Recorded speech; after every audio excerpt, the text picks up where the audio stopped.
Welcome to this explainer. Grab a seat around the virtual campfire with me because today, speaking as a survivor myself, we're diving into 3 first-hand accounts that prove a really chilling reality. The most terrifying monsters out there, they don't hide under the bed. Sometimes, they walk right through the front doors of our schools. Just imagine sitting in your seat on a totally normal Tuesday. You're probably thinking about lunch or maybe zoning out, completely unaware that a literal living nightmare is about to unfold in the very hallways you walk every single day. I know that feeling all too well, unfortunately. Let's really get into the sheer, terrifying unpredictability of these moments. All right, Tale 1, the calculus class.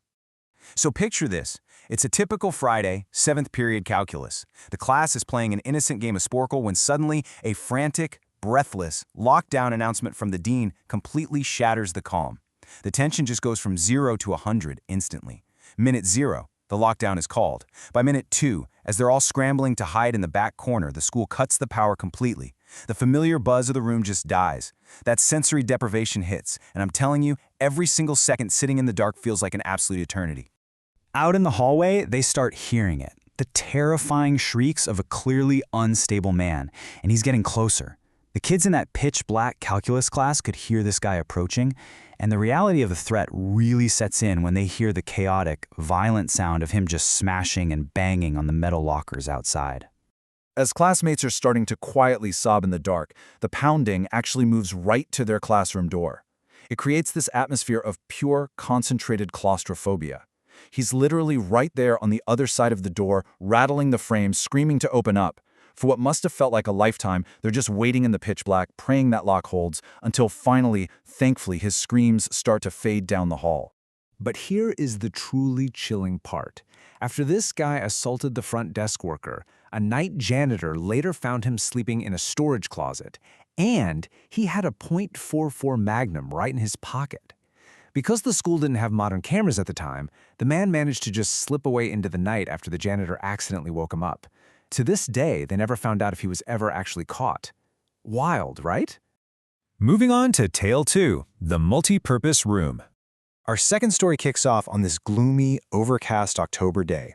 It was the first lunch period, absolutely packed with 6th and 7th graders, right as a heavy rain started to pour. Now, the students thought the loud booms they heard were just thunder. That is, until campus security frantically forced everyone to abandon their trays and barricade inside this massive multi-purpose room. But there was a major, terrifying architectural flaw here. The room had a giant, see-through glass back wall that completely exposed hundreds of hiding kids. Security was desperately pulling whatever curtains they could find across the glass just to obscure the view. And the horrifying reality of why they were hiding? A disturbed, registered sex offender had barricaded himself in his house right across the street. He was sitting there, watching the school, watching the kids. Word spread through the room like wildfire that this guy was threatening to kill the police and himself if he was evicted. The sheer dread gets cranked up to 10 when you learn that this very same man was seen the previous Halloween cutting his own arm, writing this exact threat in his own blood on his front window. At the time, the neighborhood kids just thought it was a sick, twisted Halloween decoration. But sitting there, trapped behind that glass wall, it clicked. They realized they were locked down for 2 full class periods because a genuinely dangerous, unstable man was quite literally steps away from their campus. All right, let's descend into Tale 3, the basement. For our final and honestly most terrifying tale, we're going down into the dark, kind of disorganized basement of a high school. A 22-year-old IT intern is just down there enjoying his lunch by himself. Suddenly, the front office calls down to warn of an armed intruder. The intern immediately kicks into this frantic survival protocol. But his situation is infinitely worse because his basement office doesn't even have a door. It's just a wide-open archway. So he kills the glowing computer screens, pitches the room into total blackness, texts his coworkers Dave and Gary, and crawls blindly under his desk, just waiting in absolute, paralyzed silence. After 20 agonizing minutes sweating in the pitch black, the heavy main basement door shrieks open. And then, heavy footsteps, slowly approaching his completely exposed, dark office. Again, remember, he has no door to close, just that open archway. The sound of boots on the concrete floor echoes through the messy basement, getting closer and closer until someone steps right into the darkness of his office space. Terrified that even taking a sudden breath would mean certain death, the intern hits his breaking point. He dives out from under the desk, literally begging for his life.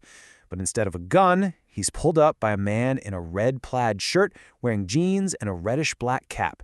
The guy calmly says, "It's okay, I'm just down here hiding with you." He claims he's just a father who was coming to pick up his son when a teacher told him to run and hide. He totally capitulated, and for a second there's this massive wave of relief. But right as this man offers his comforting excuse, the intern's phone dings. It's a jaw-dropping twist of fate. A text message finally pushes through from his coworker Dave, who is trapped upstairs. And let me tell you, the disconnect between this man's calm voice in the dark and the terrifying reality on that screen, it is chilling. Looking down at his phone, the blue screen briefly lighting up the room, the intern reads, "Dude, this is frickin' crazy. Some guy with a gun shot Mr. Buckley. He's wearing a red shirt and hat. Whatever you do, don't come upstairs."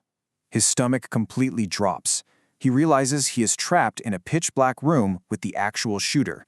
He slowly looks up, his eyes adjusting, staring directly at the reddish-black cap and the red plaid shirt standing mere feet from him. And the man? He notices the intern's face change. He catches on to that suspicious stare.